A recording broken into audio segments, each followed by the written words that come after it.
demee terrain bi ñu wax ñu ñoom seen programme buñ fas ne buñ ñëwee ñun buñ fi ñëwee dinañ def lii dinañ def lii dinañ def lii dinañ def lii dinañ yokk lii dinañ wàññi lii. très bien ñu loolu la ñuy xaar ñu mais pas fu ñu dem gis ngeen état mooy fa doon def lii defu ko fii amul sens. ñu bàyyi dingat te wax li nga xamante ni moom la ñu. dingat mënta ñàkk parce que loolu moom suñu politique du Sénégal mais ku si nekk na def programme am. très bien. foo demee ci gox defal sa programme wax ñu ne lii mooy sama programme. aywa am na solo ñu campagne noonu. Fabrice Nguema à l'image campagne baa ngi ñëw à l'image de Mimi Touré Aminata Touré Boun Abdallah Dionne ñoom ñoo doon porter peut-être même le projet du parrainage doon wax ne mooy seggkaay bi gën ci seggkaay tey aujourd'hui ils sont recalés justement par ce parrainage là ce fameux parrainage là ont-ils légitimement le droit de. Non, moi je vais pas faire un jugement de valeur. Très bien. Parce que faire un jugement de valeur, c'est oublier que nous sommes tous justiciables aussi. Très bien. Quelque part. Mais xam nga lan moo gën a important. C'est qu'il y a un problème qui se pose. Le problème que eux ils soulèvent aujourd'hui et qu'ils ont peut-être soutenu hier. Est-ce qu'il y a eu quelque chose de nouveau? Man, par contre, c'est leur position qui attire mon attention. Dire que mais ñoom plus que eux ils dénoncent quelque chose qu'ils ont adoubé hier, ça veut sous-entendre que ñoom xam nañu dara dafa am lu xew. En réalité, c'est leur réaction qui attire mon attention. C'est-à-dire quelqu'un qui a été acteur de quelque chose, qui aujourd'hui dénonce cette chose, comme Macky Sall, qui a été acteur de l'alternance, acteur du SOPI, acteur de tout, et qui s'est retrouvé ben instant dans l'opposition et qui a dénoncé la dévolution monarchique. C'est parce qu'il sait quelque chose. Il a été au cœur du système. Donc il comprend mieux la question dans son sens. Donc il faut aussi ne pas voir ben affaibli comme ben épais ou bling bling. Je suis d'accord. On peut voir ça comme ben saleng ou ben kessing am lecture au premier degré. Mais dans le fond, ils ont été dans cette histoire. Ils ont été acteurs. Et la particularité, c'est quoi? C'est que Nyom Nyar Kounek, tu as été directeur de campagne de Macky Sall. Aussi. Elle, directrice de campagne, tête de liste de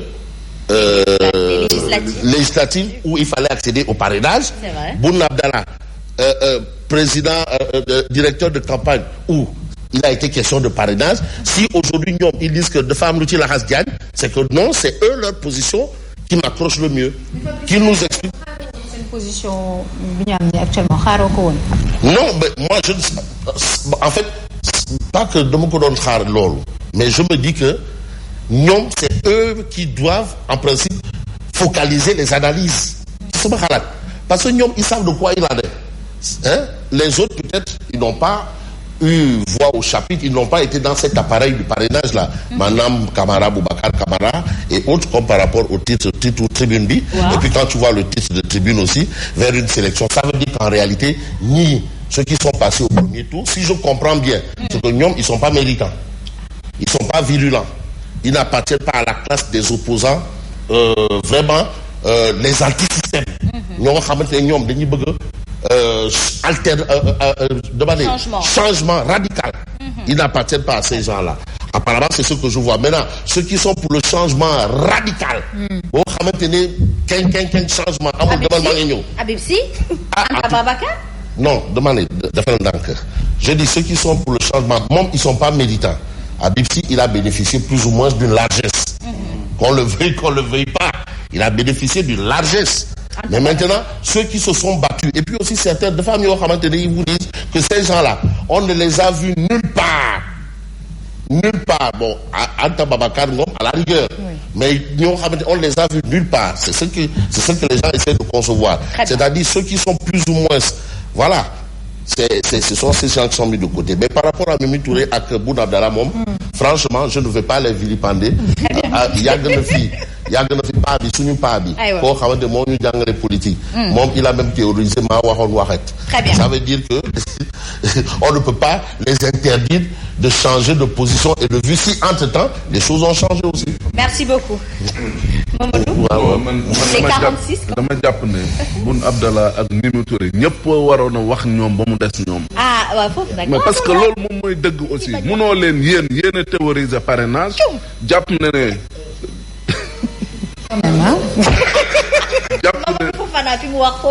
Non, je ne suis pas d'accord avec vous. Oui. Mais non, mais pourquoi il veut interdire à un citoyen d'avoir voix au chapitre? mais Fabrice. mais quelle que soit la position que tu as une position. Fabrice man je parle ci ay faits yoo xam te ne ni ak actes yoo xam te ne ni dañ ko teg. waaw mooy lan ñoom ñaar ñëpp dañoo àndoon ak Macky Sall nekk di liggéey ak moom. waaw Mimi Touré mbirum créé bi fii la ko fekk. waaw kay. li nga xam ne moo jëm ci wàllum parrainage rappelé nga ko sànq. Mimi Touré nekkoon na directrice de campagne. plus tête de liste. Boun Dionne nekkoon na directeur de. ñu toroxal ko assemblée. waaw mi ngi noonu. waaw mais léegi nag est-ce que véritablement ñooñu nga xam te ne nii ñoo doon défendre ne sur tous les toits du monde que parrainage lu baax la ñoom ñoo war a ñëw tey war a taxaw au premier rang de l'opposition parce que jàll ñu ne wéy lii baaxul. dafa am ay problèmes. et pourtant bañ ciy nekk pourquoi ñoom waxuñu ne woon ne lii nga xam te ne nii dafa am ay ndëgg sërëx pour ñuy téye ay nit mu lu tax dénoncé wuñ ko. Non, mais attention. Attention. Il faut aussi tenir compte de plusieurs enjeux. Wow. C'est-à-dire, il y a des choses qui ont changé entre temps. Lui dénoncé dit, il y en a qui l'ont dénoncé avant. Maître Tine a même amené le dossier au niveau des cours et tribunaux de la CEDEAO. Oui. Les Bougane Gueye Dany, ils ont toujours dit que parrainage, c'est antidémocratique. Oui. Ça a été l'expression. Il n'y a rien de nouveau. Oui. Bon, mais maintenant, si ces gens-là rallient la cause de ceux-là, il y a un problème. Ben, ça veut dire que ils confortent. Mais voilà, merci. Non, je ne dis pas ça. Je dis, moi, je ne néglige pas ces propos. Ça veut dire que ça conforte la position des non-Bougane. Mais oui, donc ça leur donne raison.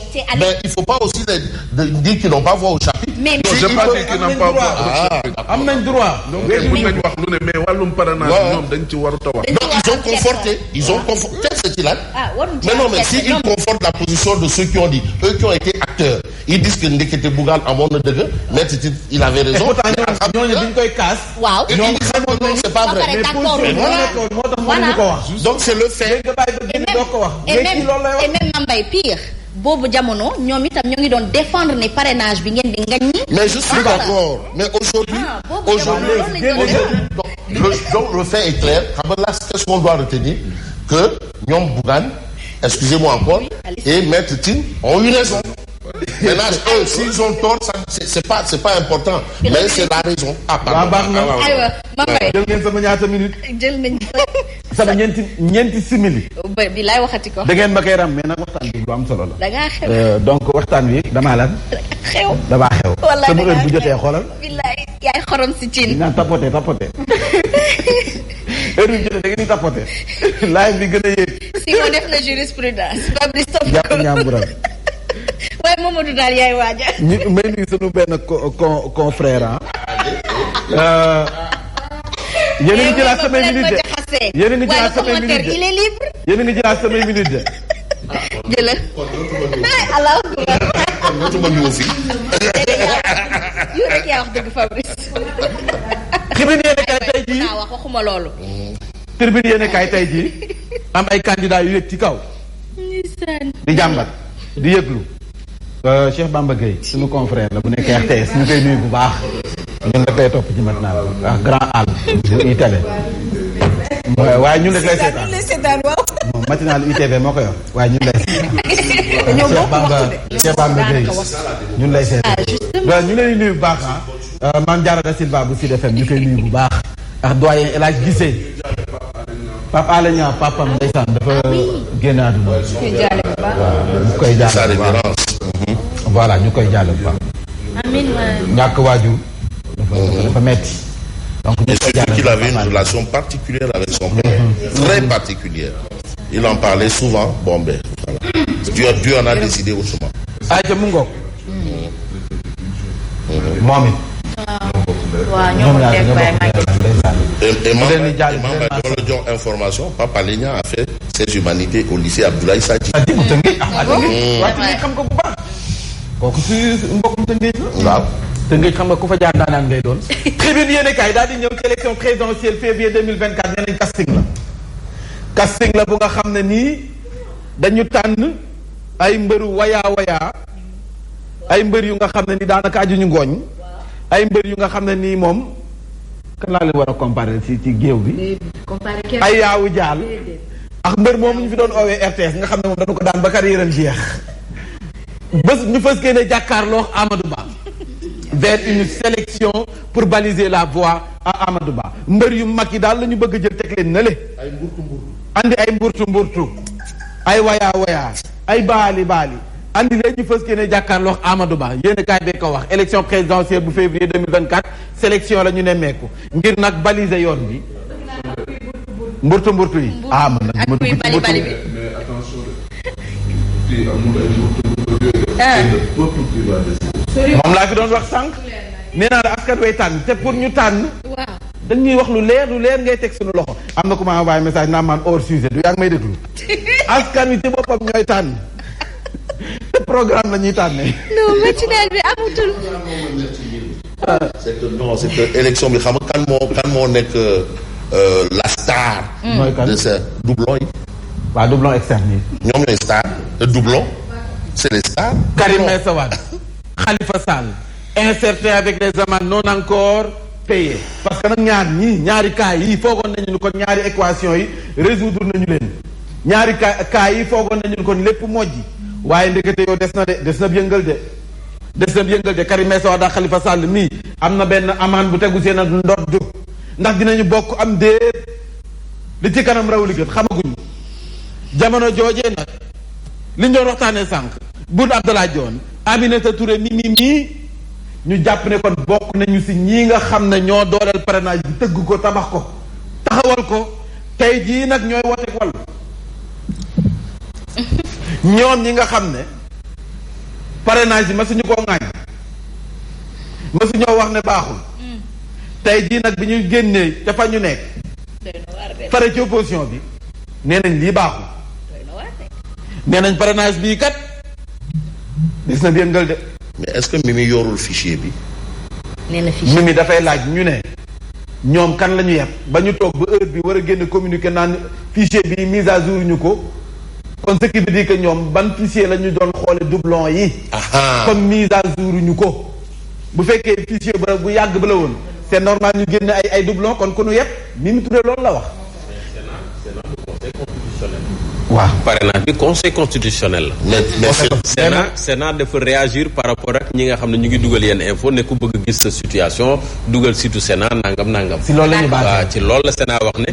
le fichier que j'ai. quelle mise à jour. donc ñee mën nañu yor fichier bu baax bi. bàyyi waa Sénat ñoom ñoo war a mise à jour. léegi nag nee nañu. donc ñeesee ñoo nekk si. ñoom mën nañu yor bu baax parrainage bi conseil constitutionnel. kon nag Mimi. waaw wuyul Simon. nee na est-ce que ñee yoruñu bu baax bi ñee lee nekk ca site ba kenn mise à jour ko. mais au niveau où nous en sommes quand même il y a un problème alors. waaw Sénat du quand même Sénat du coomo. du wayaa de en tout cas mi meex Boun Abdallah Dionne nee na devant le conseil constitutionnel. non si je suis d'accord mais le Sénat est dans le. non c'est dans l'architecture. C'est qu'une question de mise à jour. mais c'est dans l'architecture. s'il faut bu fekkee dafa am war a am mise à jour c'est au niveau de la DAF nañ ko war a def. lañ ko war a defee. après mu doog a ñëw peut-être conseil constitutionnel. plateau bi ay borom xam-xam rek ñoo fi nekk. oui tout à fait. attention. Sénat am na représentant au niveau de la commission de contrôle des parrainages. man nee naa leen ci plateau bi ay borom xam-xam rek ñoo fi nekk. ay borom xam-xam. en tout cas Boun Abdallah Dionne Mimi Touré concepteur et promoteur du parrainage ni ko yéene kaay bi waxee tribune nee na ñoom ci boppam ñooy woote xam na ne kon mbir yi ak njuuj jaaja nga sa lëndëm ma nga ca nee na ci dikkaat. c'est l'arbitre du jeu électoral aussi hein. ñii nga xam ne ñoom dañ leen recalé ñu jàpp ne kon ni ñu leen recalé teguñu ko fenn. parce que nañu booloo nee nañ booloo mooy doone 27 candidats. ñu jàpp ne kon daal seen droit seen yaakaar seen yelleef daanaka dañu ko salfaañi ñoom ci boppam nee nañu nag dinañ booloo de. parce que ne nag def seen collectif ñu tëggaat mbir yi li ci kanam raw li gët jamono joojee nag bu ñu demee sa Thiès Parcelles Assainies doomu Thiès waxal ci lii un nouveau-né jeté dans un canal yéeme na lool nag doomu Thiès di nag moom nañ ci jóg nañ ci wax Bamba Sow design suñu waa ji nga xam ne moo daan accompagner gaa ñi ci grand plateau lu ci bari moom Bamba Sow design la ñu tànn meilleur styliste ak prix ràññee bi nga xam ne dina jàll en direct parce que Sen TV moo nekkoon partenaire. prix ràññee bi daanaka nag bu Aline Mbengue. le Rufisquois. meilleur styliste moom Bamba Sow à 10 ans yàgg na ci nag. waaw fa dëgg neex yàlla bu nekkee meilleur war na koo mën a nekk. donc Bamba Sow il faut nga habillé waa plateau bii ñu xool ndax sa loxo baax na wala déet. yaa ngi may suivre. nee na dem na représenté na Sénégal ci àdduna bi wërngal këpp. c'est vrai. fu nekk wane na boppam. relais baa ngi ci yoon wi. mi ngi ci yoon wi. ayca ñu jàll ba tey ci le quotidien. andiwaat na Aminata Touré ma doon jàmbat daana lagul ay kàddoom buñ jonn daal di ko cay feelu ñoom ci boppam nee nañ organisation vérification signature yi maanaam parrainage yi awut ci yoon des na yëngal nanu ko xoolaat ñoom ñaar ñoo ko xam ne ci yéenekaay bi di le quotidien dikk si juróom si ay marins yu nga xam ne porté disparu si seen navire ba ñu njoxtu ni daanaka ab sabotage daf saa am yéenekaay bi daal na ci dikk également ci mémorial bi nga xam ne daanaka teg nañ xeer bu njëkk bi jàmbat la woon mémorial bu île bu Gorée yéenekaay bi daal na ci dikka mémorial boobee pose de la première pierre du mémorial de Gorée un projet vieux de 30 ans jamono joojee nag laas yéenekaay dikk na ci Maguette Sène ma nga xam ne daanaka jamono ji mu ngay liggéey ngir dooleel suñu maire yi mu ngay liggéey ànd seex waa Radel moom moo ko jiite Maguette Sène assure et rassure plus de 150 maires au forum du Radel moom la mu si jublu moo di fexe ba liggéey bi nga xam ne moo am ci maire yi daanaka lépp aw ci yoon. très bien. transfert yi gën a gaaw. gën a ñëw. koppar bi gën a dugg suñu maire yi ci boppam daanaka liggéey ba gën a mucc ayib. très bien. aywa waaw boo waxee ñu ne amuñu kii. aywa. maître du toog rek du xulli da ngay am ay partenaires critique yéen a kaay ne désordre électoral Aminata Touré s'étrangle sur le fichier électoral moom ci boppam comme ni ko yéen kii nag daa mel ni moom ak kii ñoo bokk gis-gis yi. très bien. moom ak waa tribune yéen a kaay. en tout cas jàmbat nañu ko. ñu jàll ci Vox Populi présidentielle 2024 emprisonnement de Sonko violence de juin 2023 et ses conséquences. Michael Reynolds jot na ci wax def na ca taxaw seetlu politique bu Sénégal nee na une certaine tension bi ñu nemmeeku nii loolu dafay firndee ne kon réew mi am na démocratie ci ay élections yi ñu dëgmal waaye nag def na ci benn waaye loolee yéenekaay bi daal na ci koo bëgg xam na dugg ci yéenekaay bi 5 commandos de la marine nationale sénégalaise portés disparus yéenekaay bi di Vox Populi daal na ci dikk Odia la ñu jeexalee ña ngi ni gaañaa ngi nii de ñii ñoom mooy waa ala accu waa ñaxtu gi ñoom buñ doon Aminata Touré ñoo ngi naa Idrissa Seck ña nga xam ne ñoom la ñuy toppee doublon ñoo nga ca wet ga en tout cas ñoom tey lañ leen war a tey lañ leen convoqué ñoom waa axlu doublon gi di ñu sëgg ci seen dossier. merci beaucoup Mame Mbaye Ndiaye jox leen seen notification. aywa bokk na ci li gën a fës ci bopp yi xibaar yi contrôle parrainage bi. mu ngoog ni ma ko waxee tey jii ci altine ji lañ ko fës kenn ubbi candidat déclaré yi jëm ci présidentielle février 2024 ñu war a saytuwaat régulariser seen i doublon seen parrainage yi jëm ci wàllum régularisation bi greffe bu conseil constitutionnel daf leen wolu ni ki tey jii 8h jàpp 17h. ci 93 dossiers ñu déposé juróom-ñeent képp la ñu validé ci parrainage yi ay bés bi ñu génn ñaar fukk ak ñaar ci ay candidats daanaka war nañu jàll ci second tour bi groupe la ñu tënku ñu toll ci juróom-ñaar ci ay candidats seen i fichier électronique daanaka dafa amoon ay gàllankoor fës keneen ñu nag taxawal ni ki tey jii si wala fës keneen ñu jàkkaarloo taskatu xibaar yi tey jii si ngoon fës keneen ñu attirer attention jëm ci mboolem conséquence bu nga xam ne mën na koo am jëm ci ëllëgu élection yi di février 2024 ak nag la cay xeeñ doxum ñaxtu la ñu woote askan wa yeewu sa géejuwaay nee nañu nag la ñuy ñaawlu moo di occupation anarchique bi nga xam ne nemmeeku nañ ko ca mbedd ya askan wa yeewu sa géejuwaay la ñu sàkku it bokk na ca ab meilleur cadre de vie loolee daañ ci dikkaat tàggat yaram suñu gayndee football yi tey jii amal jongante xaritoo seen diggante Niger jongante xaritoo boobee wàccaayu ko Coupe d'Afrique des Nations la ca Côte d'Ivoire lay doon 18h stade Maître Abdoulaye Wade bu Diamniadio la ñu amal jongante bi fës ke ne ko jeexaleex li yéen kaay xëy fësal ak Mantoulaye Thioub Ndoye faram-fàcce gi Simon Faye lañ ci yàndal ak Mamadou Fofana.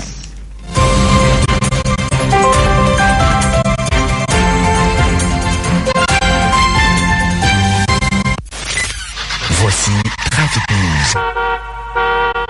Aba Diatta maa ngi lay nuyuwaat. maa ngi lay ziar bu baax Asma Khadija. fan nga nekk jamono ji. voilà merci beaucoup Moutaga fan nga féete.